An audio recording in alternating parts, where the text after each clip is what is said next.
그러니까 오늘 설교의 제목은 성탄절이 기쁜 사람들. 네. 성탄절이 기쁜 사람들이 오늘 설교 제목이 되겠는데 같이 말씀 나누고 할 텐데 같이 기도하고 같이 말씀 나눌까요? 하나님, 아기 예수가 이 땅에 태어났음을 축하하는 또 기념하는 그런 성탄절입니다. 정말 하늘에서는 영광이고 땅에서는 하나님의 기뻐하심을 입은 사람들 중에 평화라고 하신 말씀이 오늘 이 땅에 실현되기를 바라고 원합니다. 하나님, 성탄절을 맞이해서 저희가 하나님의 말씀을 듣고 또 축하하고 기념하는 그런 시간을 갖고자 합니다. 오늘 이 시간 주님께서 인도해 주십시오. 이 자리에 함께하고 있는 사람들을 하나님께서 축복해 주시고 또 지금 유튜브를 함께하고 있는 사람들도 있습니다. 그들의 마음도 하나님이 인도하셔서 정말 이 시간이 그 어느 시간보다 하나님이 영광을 받으시는 시간이 되길 바라고 원합니다. 감사하며 예수 그리스도 이름으로 기도했습니다. 아멘. 오늘 모임이 끝나면은 사람들이 각자 그 위치에 모여서 파티한다고 들었습니다. 오늘도 너무 즐거운 파티가 되기를 바라고요. 오늘 먼저 누가복음 2장 말씀 같이 보면서 말씀 나누도록 하겠습니다. 누가복음 2장 앞에 있는데요. 8절부터 11절까지 같이 한번 한 목소리로 읽어보도록 하겠습니다. 누가복음 2장 8절에서 11절 말씀까지 우리 한 목소리로 읽어보도록 하겠습니다. 자, 같이 읽어볼까요? 그 지역에서, 시작. 그 지역에서 목자들이 밤에 들에서 지내며 그들의 양떼를 지키고 있었다. 그런데 주님의 한 천사가 그들에게 나타나고 주님의 영광이 그들을 두루 비추니 그들은 몹시 두려워하였다. 천사가 그들에게 말하였다. 두려워하지 말아라. 나는 온 백성에게 큰 기쁨이 될 소식을 너희에게 전하여 준다. 오늘 다윗의 동네에서 너희에게 구주가 나셨으니 곧 그리스도 주님이시다. 아멘. 천사들은 아기 예수님의 탄생을 알리며 무엇이다 이야기했는지 온 백성이 기뻐할 만한 소식이라고 이야기를 하고 있습니다. 모든 사람이 기뻐할 만한 소식을 너희들에게 알린다고 이야기를 하고 있습니다.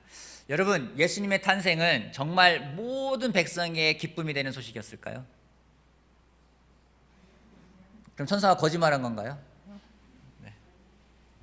우리가 알고 있듯이 예수님의 탄생을 모든 백성들이 기뻐하는 소식은 아니었습니다. 이게 배드뉴스였던 사람도 있어요. 누구죠?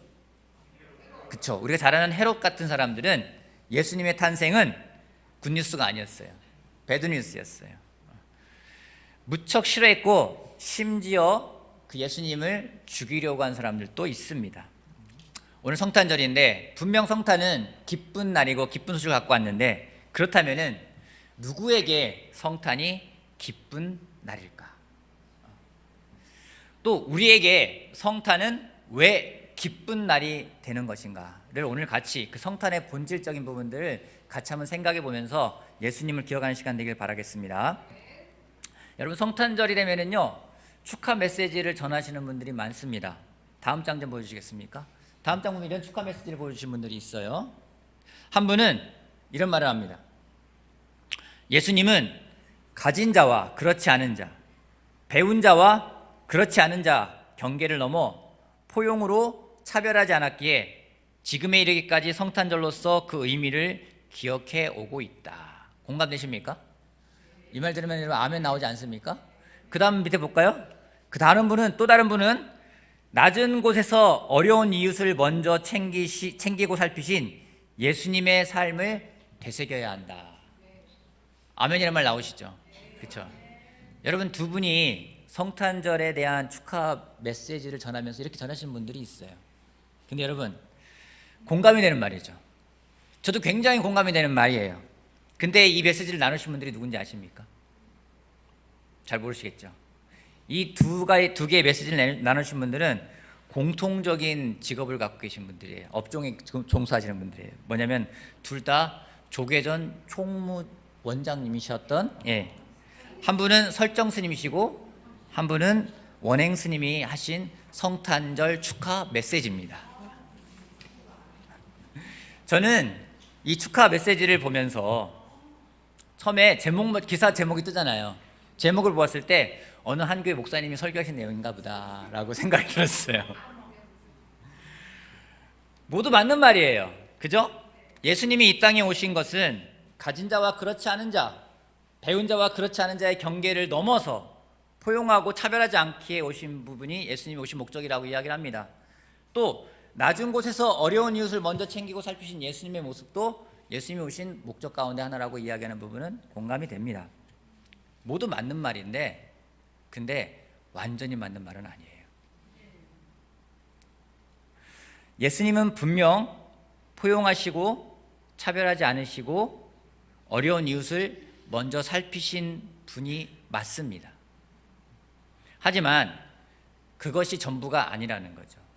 예수님이 이 땅에 오신 목적의 전부가 그것이었다면 우리는 굉장히 무엇인가를 착각하고 있는 겁니다.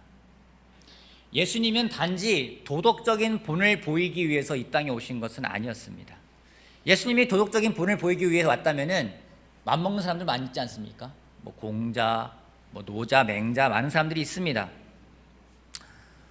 예수님이 오신 목적은 우리의 구원과 굉장히 밀접한 관계가 있습니다. 우리는 하나님으로부터 멀어질 수밖에 없는 죄가 있는 사람들입니다. 예수님은 그 죄로부터 우리를 구원하기 위해 이 땅에 오셨다라는 겁니다. 그래서 첫 번째 포인트요. 오늘 첫 번째 포인트, 성탄이 기쁜 사람들은 누군지? 성탄이 기쁜 사람은 자신이 죄인임을 인정하는 사람입니다.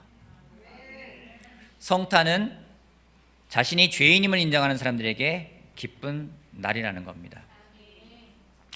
우리 인간은 죄인입니다.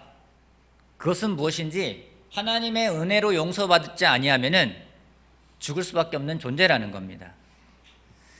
여러분은 죄인이라 생각하십니까? 이걸 믿는 사람에게 성탄은요 기쁜 소식이에요. 근데 나는 의로운 사람이야. 이 성탄절이 나는 의롭기 때문에 나는 별로 그렇지 중요하지 않아 라고 생각하는 사람에게는요 성탄은 슬픈 날이 됩니다. 인간은 하나님이 창조하실 때 창조 목적 가운데 하나가 무엇인지 하나님과 교제하는 거예요. 그래서 그 목적 때문에 우리는 하나님의 형상을 따라 지음을 받았습니다. 하나님하고 같이 모습으로 받아야지 교제를 할 거 아니겠습니까?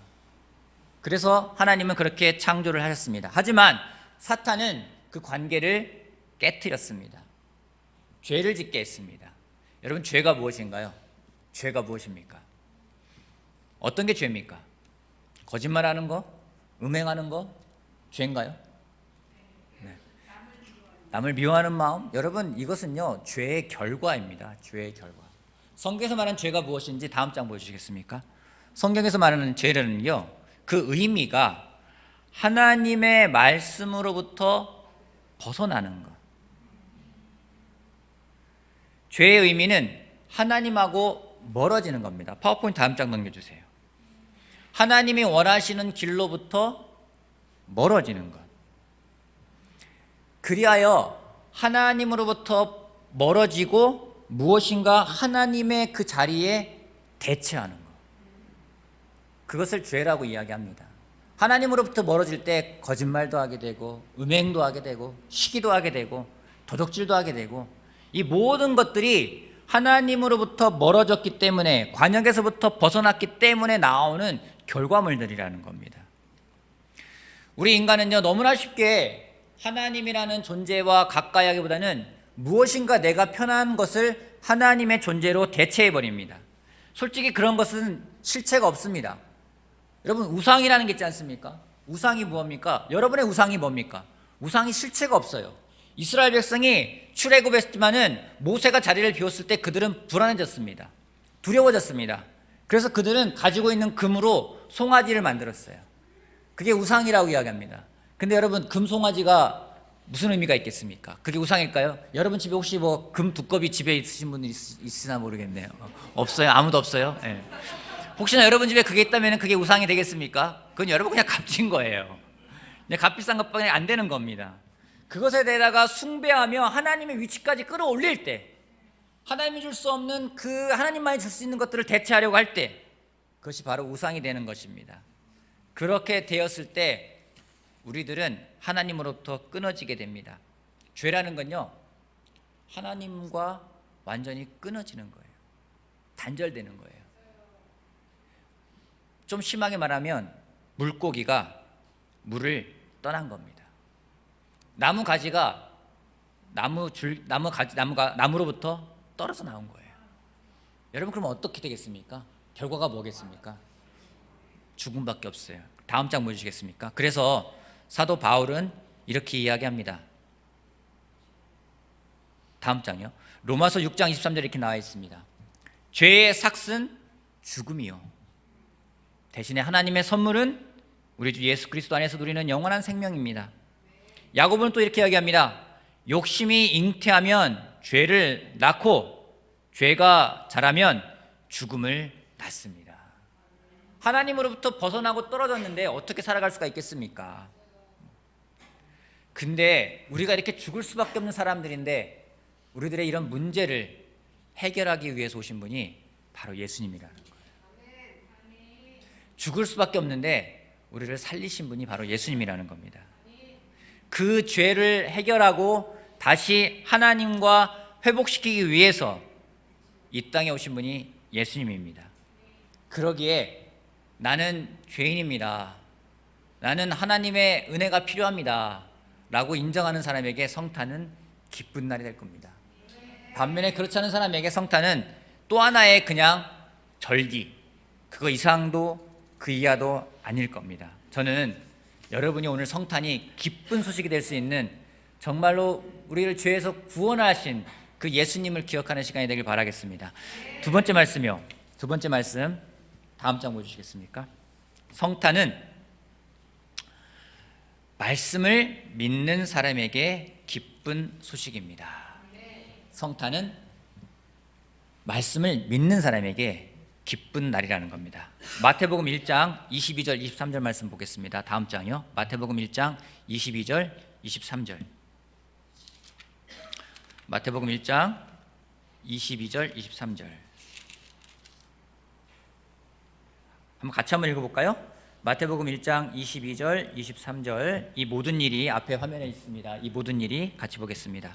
시작. 이 모든 일이 일어난 것은 주님께서 예언자를 시켜서 이르시기를 보아라, 동정녀가 잉태하여 아들을 낳을 것이니 그의 이름을 임마누엘이라고 할 것이다 하신 말씀을 이루려고 하신 것이다. 임마누엘은 번역하면 하나님이 우리와 함께 계시다는 뜻이다. 여러분, 예수님이 탄생하신 거는요, 구약에 되어 있는 그 말씀이 이루어진 거예요. 이사야에게 통해 말했던 그 말씀이 이루어진 겁니다. 그렇기 때문에 성탄이 누구에게 기쁜 소식이냐면요, 하나님의 말씀을 믿는 사람에게는 기쁜 소식이 된다는 겁니다. 여러분, 하나님 말씀을 믿는다, 무슨 의미일까요? 하나님 말씀을 믿으십니까? 그게 뭔데요? 예수님과 동행하는 거. 다음 장 보여주겠습니까?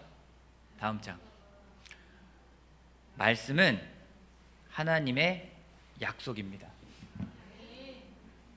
하나님의 약속. 그 약속을 믿는 것을 말하는 겁니다.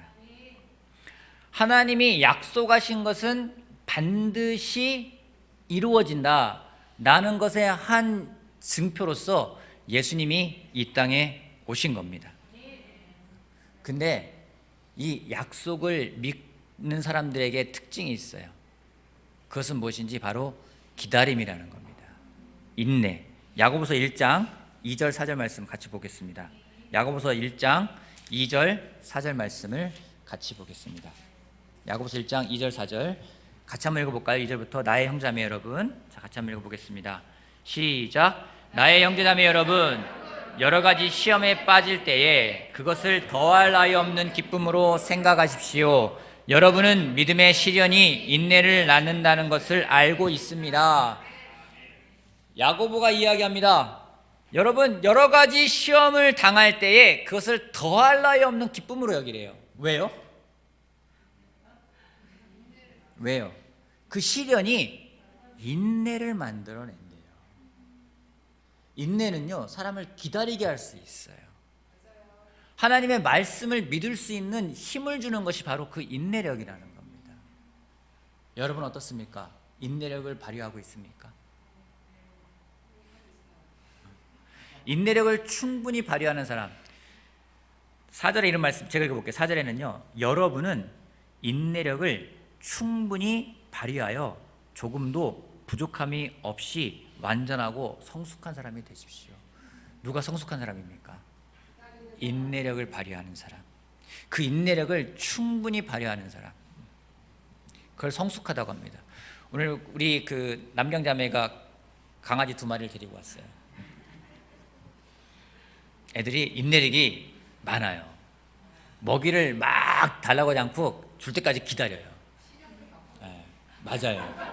시련을 겪고 훈련을 통해서 그 인내력이 발휘가 된 겁니다. 말씀을 믿고자 할 때, 이걸 통해서 말씀 뭐냐면, 말씀을 믿고자 할 때는요 반드시 시련이 온다라는 거예요. 말씀을 따라 사는 게 어려운 이유는요 시련이 오기 때문이에요. 근데 그 시련을 잘 이겨내면은 인내력이라는 게 생깁니다. 근데 인내력이 또 어떤 역할을 하는지 아십니까? 다음 장 보여주시겠습니까? 로마서 5장 다음 페이지요. 로마서 5장 3절부터 5절 말씀에는 이런 말씀이 있습니다. 같이 한번 읽어볼까요? 그뿐 아니라, 같이 한번 봅시다. 시작. 그뿐만 아니라 우리는 환난을 자랑합니다. 우리가 알기로 환난은 인내력을 낳고, 인내력은 단련된 인격을 낳고, 단련된 인격은 희망을 낳는 줄 알고 있기 때문입니다. 이 희망은 우리를 실망시키지 않습니다. 하나님께서 우리에게 주신 성령을 통하여 그의 사랑을 우리 마음속에 부어주셨기 때문입니다. 환난을 자랑한대요. 왜요? 환난은 인내를 낳는데요. 야고보서의 말씀은 너무나 일맥상통하지 않습니까? 근데 그 인내력이 뭐의 시작입니까? 실망시키지 않는 희망을 가져가는 그 출발점이 된다는 거예요. 그래서 말씀을 믿는 사람에게는요 시련이 오고 어려움이 오는데, 그것을 믿고 기다리는 사람에게는요 실망시키지 않는 희망이 온다는 겁니다. 여러분, 성탄은 하나님이 말씀하신 그 약속이 이루어지는 거예요. 그러기에 성탄을 정말 기쁘게 보내는 사람들은요 하나님 말씀으로부터 오는 그 시련도 이겨낼 수 있다는 겁니다. 말씀이 이루어졌습니다. 성탄, 하나님의 말씀이 이루어졌습니다. 그러기에 기쁜 날인 거예요. 하나님의 말씀이 이루어졌다는 것은 하나님이 약속해 놓은 나머지 약속들도 이루어질 거라는 희망이 생기는 거 아니겠습니까? 말씀이 이루어졌다는 것은 사람의 생각대로 됐다는 게 아니에요. 하나님의 말씀하신 그대로 이루어졌다는 겁니다. 이게 안정감이 드는 거예요. 하나님 말씀하신 대로 했다는 것. 그래서 사탄은 우리가 이 말씀을 가져가지 못하게 자꾸 시험합니다. 하나님이 하는 테스트와는 달리 사탄은 유혹합니다. 우리 마음을 흔들어 놓습니다. 그래서 말씀을 믿지 못하게 만들어 놔요. 그런 사람에게 성탄은 아유 그래 예수님이 옛날에 왔나 보지, 과거 일이에요. 나랑은 상관없는 일이 돼버린 거예요. 그런 사람에게 성탄은 기쁨이 될 수가 없습니다. 여러분, 오늘 여러분의 성탄의 기쁨을 빼앗아가는 것이 무엇입니까? 어떤 고민이 여러분의 성탄의 기쁨을 빼앗아갑니까? 어떤 사건이 여러분의 성탄의 기쁨을 망치게 합니까? 그것은 하나님이 원하는 것은 아닙니다. 하나님은 성탄을 기쁘게 보내길 원하고 계십니다. 세 번째로, 누가 성탄을 기쁘게 보낼 수 있는지, 누구에게 기쁜 소식인지 세 번째 포인트 보여주겠습니까? 세 번째는요, 성탄은요 하나님과 함께하고자 하는 사람에게 기쁜 소식이라는 겁니다. 다시 한번 마태복음 1장 22절 23절 다시 한번 볼게요. 앞에요. 다시 한번 보여주시겠습니까? 다음 장이요.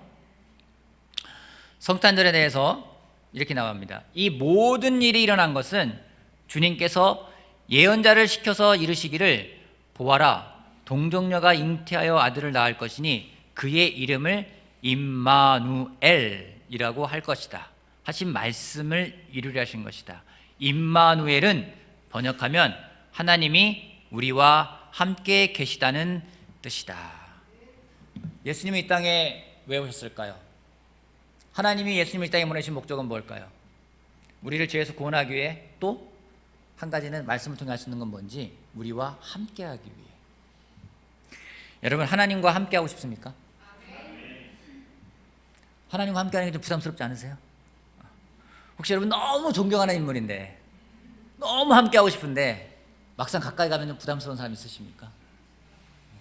저 그런 사람이 있어요. 너무 함께하는 게 좋은데 너무 또 오래 함께하면 좀 부담스러워. 저 적절하게 만나고 적절하게 헤어지고 싶고. 그런 사람도 있으십니까? 뭐 교제하는 게 너무 좋은데 너무 오래 교제하면 피곤해. 그래서 쉬고 싶을 때도 있어요. 그죠? 때로는 하나님도 그럴 때가 있는 것 같아요. 아침에 성경 말씀 읽으면 너무 좋은데 하루 종일 붙들고 있으라면은 왠지 다른 것도 해야 될 것 같고 좀 하나님 좀 쉬었다가 나중에 다시 만나요 이렇게 할 때가 있는 것 같아요.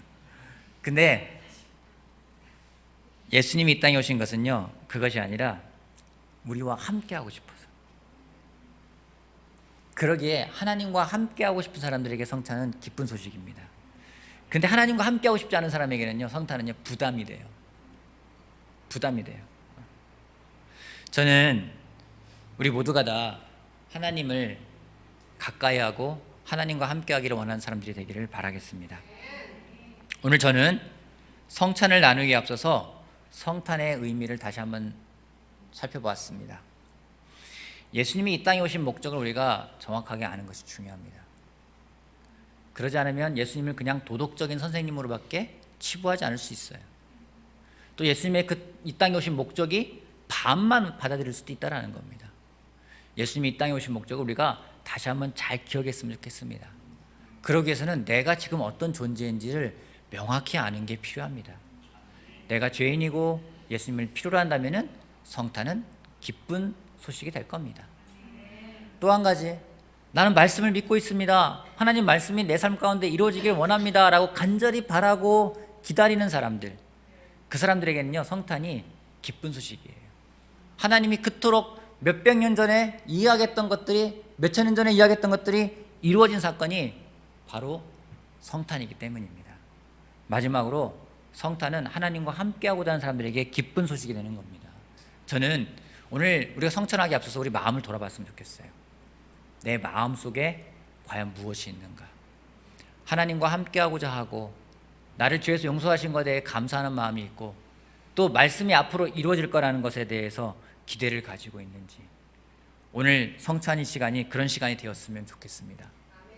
다시 한번 우리가 예수님이 이 땅에 오신 걸 기억하면서 정말 그것을 기뻐하고 감사하고 아울러 기대할 수 있는 그런 성찬의 시간이 되길 바라겠습니다. 제가 기도하고 성찬하겠습니다. 하나님, 다시 한번 예수님을 이 땅에 보내주셔서 감사합니다. 우리가 하나님으로부터 떨어져서 물을 떠난 물고기처럼, 나무로부터 떨어져 나간 가지처럼 말라서 죽을 수밖에 없는 사람들인데 예수님을 이 땅에 보내셔서 다시 우리들의 관계를 회복시켜 주셔서 감사합니다. 하나님, 오늘 우리가 이 성탄의 의미를 정확히 기억할 수 있도록 도와주십시오. 예수 그리스도의 그 오심을 기억하고 또 기뻐하는 그런 성찬의 시간이 되었으면 좋겠습니다. 또 우리 마음속에 있는 것들을 다시 돌아보면서 좀 하나님의 그 은혜에 대해서 감사할 수 있는 성찬의 시간이 되기를 바랍니다. 이 성탄의 시간, 성찬할 수 있어서 감사하고 우리들이 다시 한번 예수님을 기억할 때 주님이 주시는 그 은혜가 우리 마음속에 가득하길 바랍니다. 예수님의 이름으로 기도했습니다. 아멘.